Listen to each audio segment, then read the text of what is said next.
guys! Welcome back to my channel. Again, my name is Jap. Kumusta po kayong lahat?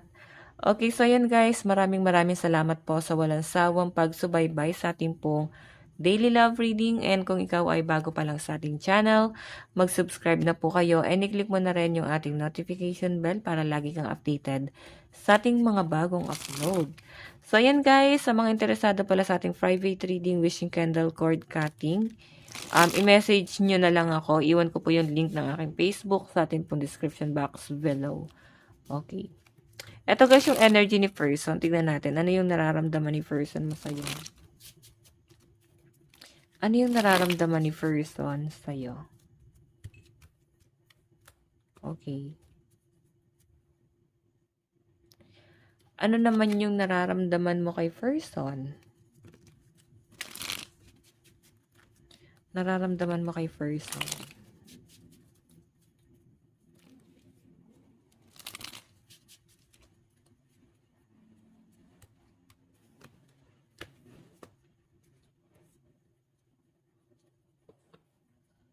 Okay.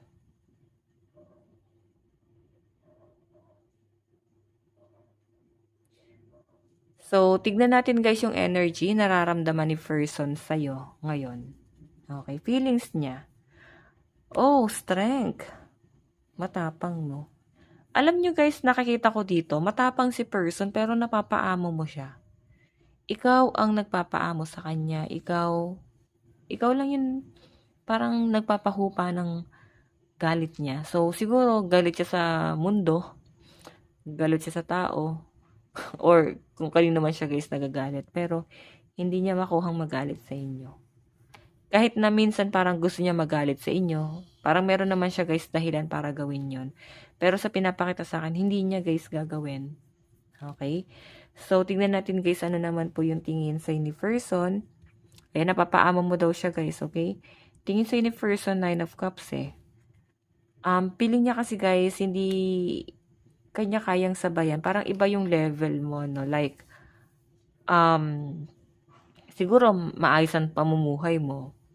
Maganda yung pamumuhay mo, maganda yung lifestyle mo, may kaya ka, or nakikita niya siguro sa inyo, medyo maluho ka, or baka ganun nga. Okay, sa pinapakita sa akin guys, feeling niya hindi kanya kayang sabayan doon. Okay? Tinitingala ka nitong taong to. Sobrang taas ng tingin at respeto sa inyo nitong taong to. So, ito Leo, Cancer, Pisces, Scorpio. Tingnan pa natin guys, ano naman po yung action ni person. Meron tayong The Magician, no? Nakikita ko guys na parang si person ma-effort, maasikaso, and ayan, manipulative rin guys tong Magician, no? Pero siguro, ganun siya. Pero nafe-feel niya siguro na parang hindi niya kayang gawin sa inyo. Okay, hindi kanya kayang lokohin, hindi kanya kayang saktan. Okay? Tingnan pa natin guys, ano naman po yung outcome. Morning, mukhang LDR kay net person. Okay, bottom of the deck guys, 8 of Swords. Stuck si person sa'yo.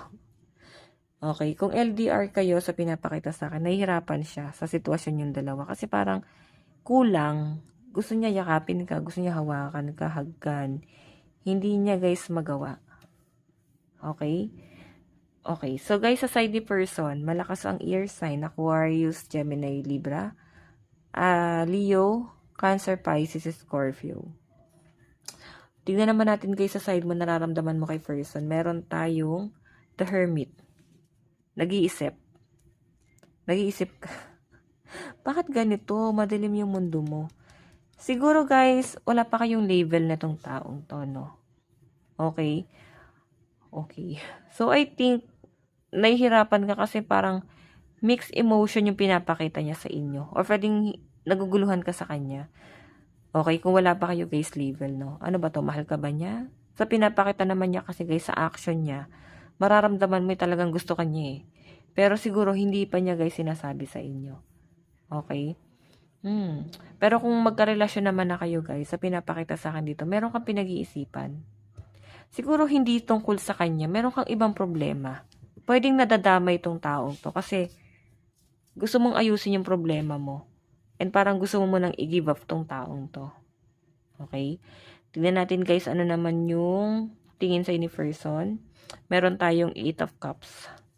What I mean, tingin mo kay person. Tingin mo sa kanya, iiwan ka rin tatalikuran ka rin niya.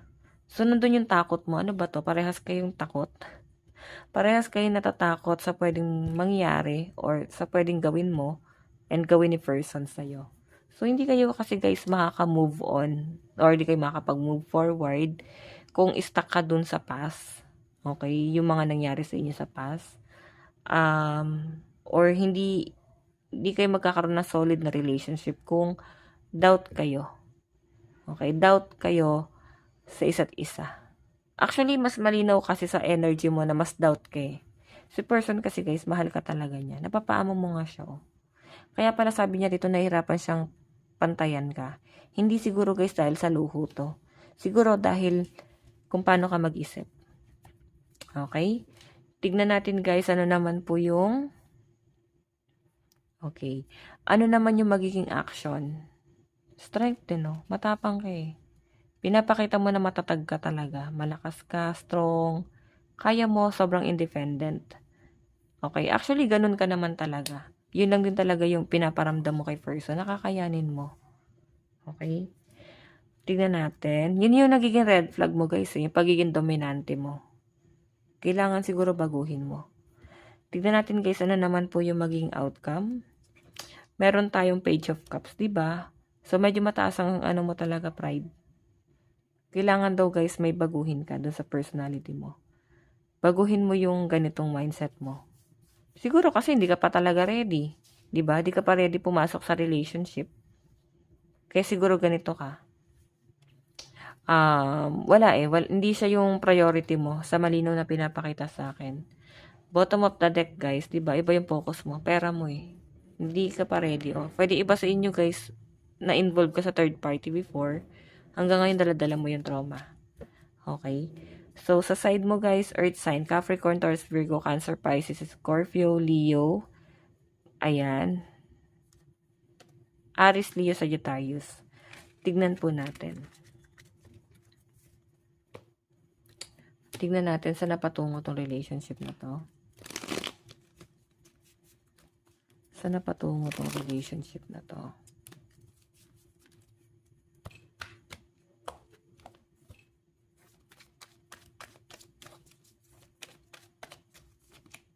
Meron tayong page of wands. May travel. Oh, misunderstanding eh.